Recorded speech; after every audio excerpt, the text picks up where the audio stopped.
आज हम लोग परसेंटेज का पांचवा वीडियो करने जा रहे हैं। तो आइए जब पांचवा वीडियो का पहला क्वेश्चन देखते हैं। लिखा है यदि a का 80% b के 50% के बराबर है और ये भी कह रहा है कि b a का x% है तो x का मान ज्ञात है। a का 80% किसके बराबर है? b का 50%। प्रतिशत से प्रतिशत कटा दिया जाए, एक जीरो से ये एक zero cancel. a by b is equal to 5/8 आ गया। यानी a और b का जो रेशियो आ गया वो 5:8 में आ गया। तो अगर संख्या के रूप में मानना है इसको तो 5x मान लीजिए या और इसको आप 8x मान लीजिए। अब चलते हैं वहां पे। आगे पूछ रहा है कि b बराबर है a का कैपिटल X परसेंटेज। b के जगह पर मान रख दीजिए 8x is equal to a और a के जगह पर मान रख दीजिए 5x का मतलब गुना कैपिटल X परसेंट के जगह पर बटा में 100 रख दीजिए। कटाइएगा x से x कटेगा, 5 से 100 20 बार में कटेगा।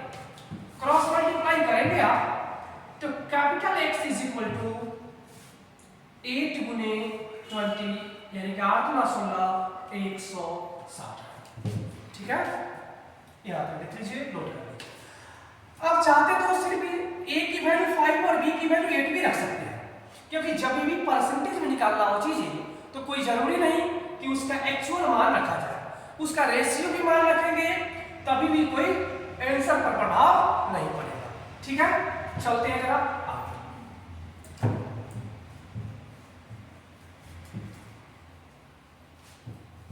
चलिए अगला सवाल कहता है यदि x का 8%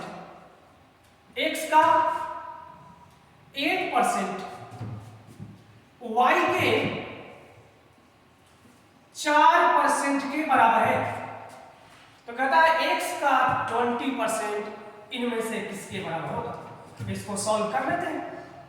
परसेंटेज से परसेंटेज कटा लीजिए तो कितना आ गया, और 4 गुना 8, ये 2x is equal to y आ गया। आपको चाहिए कितना, x का 20% और ये 2x। 20 बनाने के लिए इसमें 10% से गुणा कर दीजिए। 10 गुना 20% हो गया ऑफ x, इधर भी 10%। तो क्या इसको हम लोग ऐसे नहीं लिख सकते हैं, x का 20% इज इक्वल टू y का 10%, या इसी को अगर इस फॉर्म में लिखा जाए 10% ऑफ y।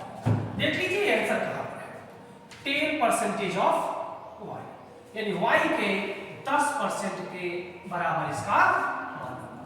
ठीक है, चलते हैं जरा आगे।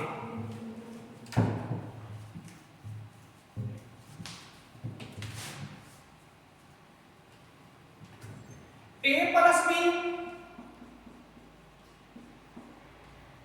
का 15% बराबर है a माइनस b के 25%, है ना। प्रतिशत से प्रतिशत कटा दिया जाए, a plus b by a minus b is equal to 25/15, ये 50-25 और 5×3 15, यानी 5/3 आ गया। इससे हम क्या करते हैं, a और b का मान निकालते हैं। a का मान होगा 5 और 3 8, 8/2 यानी कि 4, और b का मान होगा 5 में से 3 2, 2/2 2/2, ये आ गया 1। अब आते हैं सवाल पर, तो कहता है b का कितना प्रतिशत a के बराबर होगा। b का कितना प्रतिशत a के बराबर, a के बराबर होना चाहिए किसके तुलना में, b के तुलना में, और इसी को प्रतिशत में बदल दीजिए। तो a की वैल्यू कितनी ली है, 4 ली है, और b की वैल्यू कितनी है 1 है और इनटू 100 ये आ गया कितना परसेंट 400%। कोई इसको इस तरीके से सोचेगा करा b का कितना प्रतिशत नहीं पता तो कहेंगे b का x%। तो b का मतलब गुना x% है ना किसके बराबर a के बराबर। b का मान रख दीजिए b का मान कितना है 1 है का मतलब गुना x और परसेंट के लिए 50 में 100 रख दीजिए बराबर a की जगह पर तो आ गया x इज इक्वल टू 400 ये 400%। तो आप चाहे जिस भी तरीके से करें हम तो कह रहे थे कि आप इसी तरीके से करें क्योंकि आपको जब परसेंटेज का बेसिक बताए थे उसमें बताए थे कि जिससे कंपेयर करें उसकी वैल्यू कहां रखते हैं नीचे रखते हैं। अब रही बात कि हमने ये 4 मान कैसे निकाल लिया ये 1 कैसे निकाल लिया इसके लिए याद देख लीजिए x + y अगर यदि a रहे और x - y यदि b रहे तो x का मान क्या निकालना है दोनों जो पॉजिटिव है दोनों को जोड़ करके आधा कर देना है और जब y का मान निकालना हो तो दोनों को घटा करके यानी पॉजिटिव वाले में से नेगेटिव वाले घटा करके और 2 से भागा करना है यही इसका मान हो जाएगा। ये कहीं पर आप याद करने के लिए लिख लीजिए। हालांकि ये एक्चुअल वैल्यू नहीं है इसका ये रेशियो मान है और हमने कहा कि परसेंटेज में जब चीजें निकालना हो तो कोई जरूरी नहीं है कि उसका एक्चुअल मान रखा जाए हम उसका अगर रेशियो मान भी रख देंगे तभी भी आंसर पर कोई प्रभाव नहीं पड़ेगा। ठीक है याद रखिए। चलते हैं आगे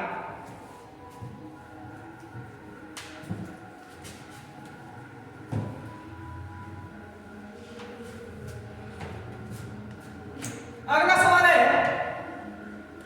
P - Q का 50% बराबर है P + Q का 30%। प्रतिशत से प्रतिशत घटा लिया जाए एक 0 से एक 0 और इस प्रकार P - Q by P + Q is equal to 3/5 हो गया। यहां से क्या होगा P का मान निकाल लेते हैं 5 और 3 8 बटा 2 4 और Q का मान हो जाएगा 5 में से 3 2 2 बटा 2 1 यानी ये इसी रेशियो में आएगा कि अगर P का मान 4 होगा उसी समय उसी स्टैंड पर Q का मान 1 होगा। चलते हैं जरा आगे क्या कह रहा है Q is equal to P का x% है ना Q का मान हमने 1 निकाल लिया रख दीजिए इसको इज इक्वल टू P का मान हमने 4 निकाल लिया है वो रख दिया जाए इनटू x/100 4 से कटाएंगे ये 100 25 बार में कट जाएगा तो x क्या आया x का मान आ गया आपको 25। देख लीजिए ऑप्शन बी में आपका ये आंसर है। ठीक है चलिए अगला सवाल देखते हैं।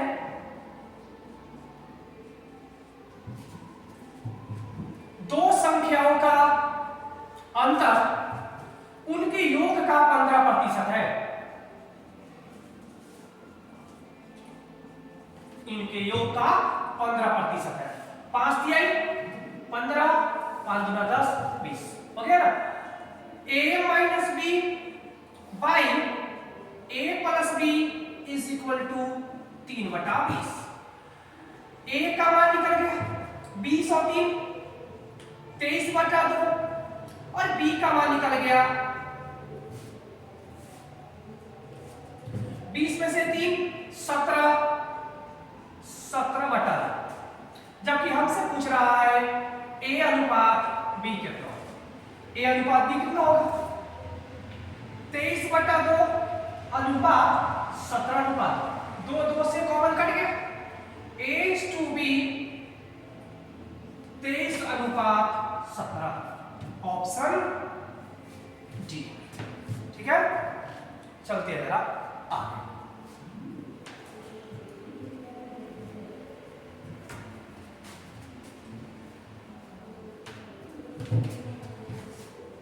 कहता है एक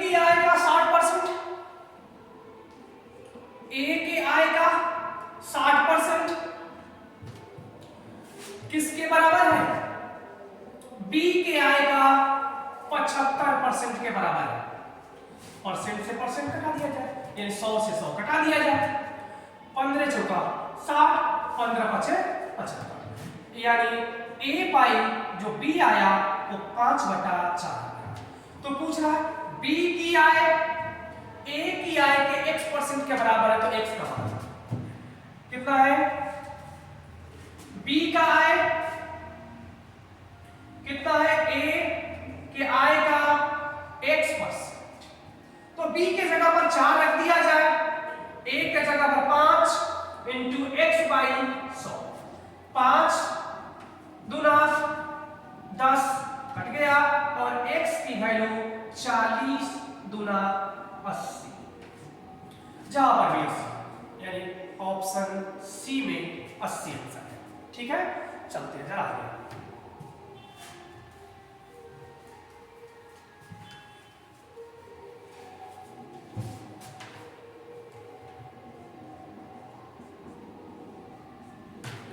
किसी संख्या का 18%, किस संख्या का 18% 75 के 12% के बराबर होगा? किस संख्या का हमें पता नहीं, x मान लेते हैं। x का जो 18% होगा वो किसके बराबर होगा? 75 के 12% के बराबर होगा। 00 से 00 कैंसिल, 6 दूना 12, 6 तिरका 18, 6 दूना 12, 3 से 25 दिया 75, और x की वैल्यू आ गई 25 गुने 2, यानी कि 50, ऑप्शन ए। ठीक है, चलते हैं जरा आगे।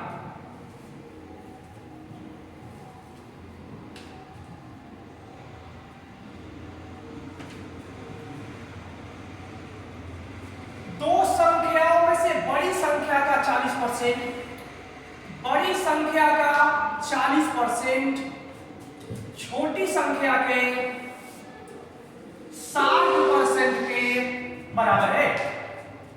यदि दोनों संख्याओं का योग 150 है तो बड़ी संख्या क्या है? 100 से 100 कटा दिया जाए, 20 दूना 40, 20 दिया 60, a बाई बी 3/2 आ गया।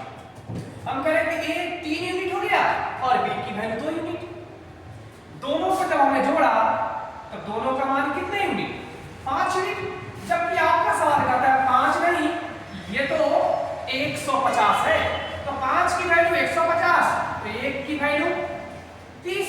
तो कहता है बड़ी संख्या ज्ञात करें, और बड़ी संख्या किसके बराबर है? 3 के बराबर है, जो कि a है। तो 3 यूनिट का मान निकाल दीजिए, 1 यूनिट का मान 30, तो 3 यूनिट का मान 30 दिया 90 है आपके ऑप्शन सी में। ठीक है, चलते हैं जरा अगले सवाल की तरफ।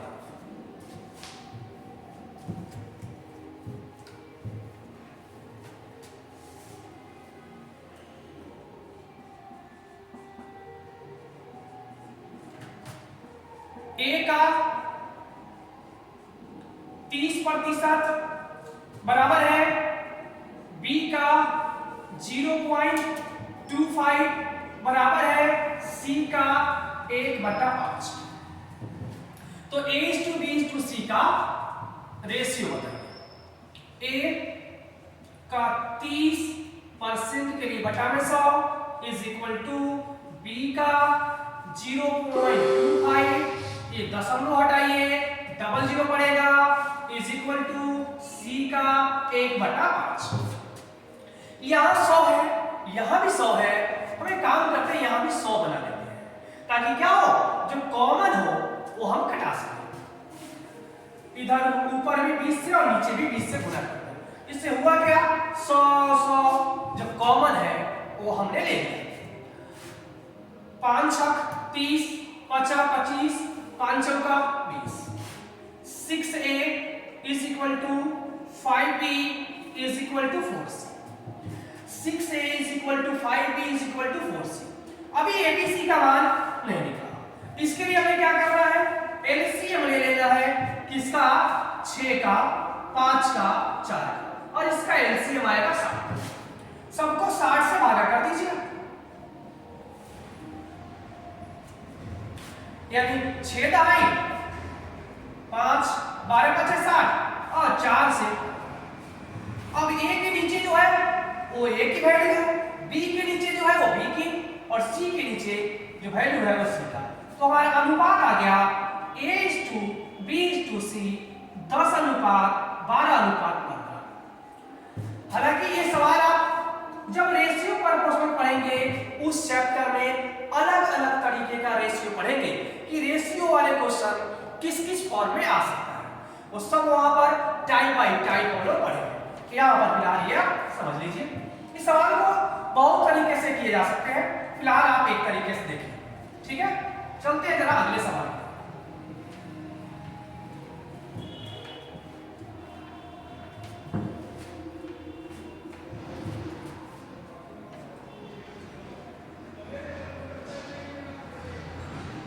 लिखा है ए की आय का 10%, ए की आय का 10% बराबर है बी की आय का 15% बराबर है सी की आय का 20%।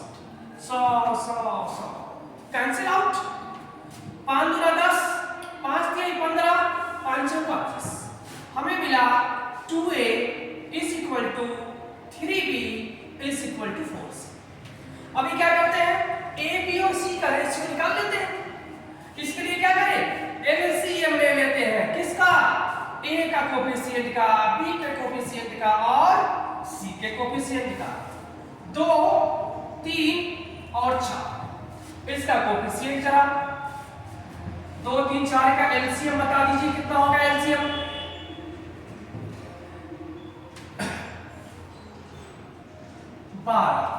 12 ले लीजिए, 12 से इसको भाग कर दिया।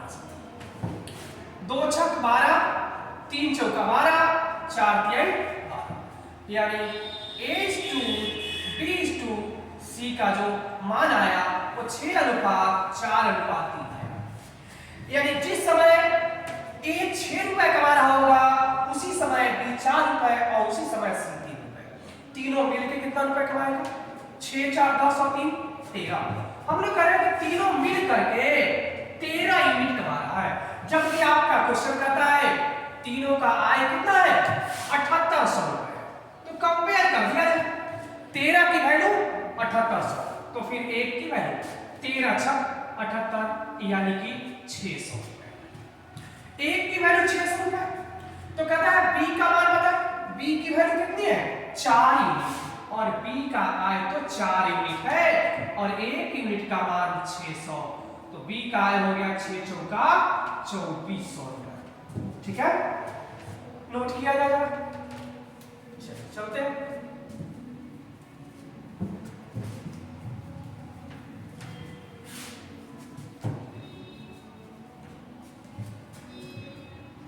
अगला क्वेश्चन है कि यदि किसी संख्या को 30% बढ़ाया जाए तो वह संख्या कितना प्रतिशत हो जाएगा। एक बात याद आप रख लीजिए कि कोई भी संख्या अपने आप में 100% होता है। क्या लिखेंगे,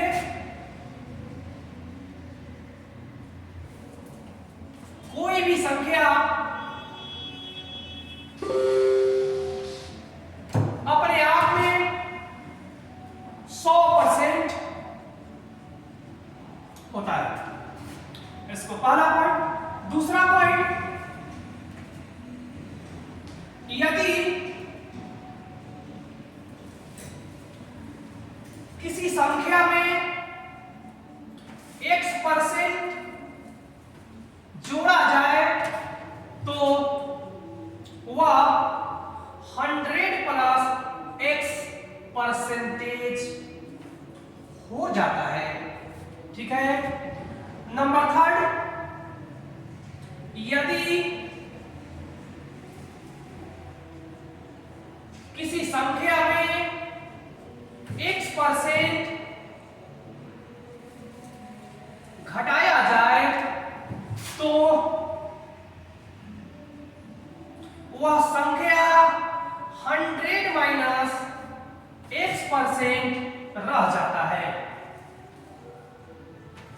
यानी कहने का मतलब जितना परसेंट उसमें जोड़ेंगे उतना परसेंट वैल्यू 100 में जोड़ देंगे, क्योंकि 100% तो पहले से ही हो, और यदि घटेगा तो उतना परसेंट घटा देंगे।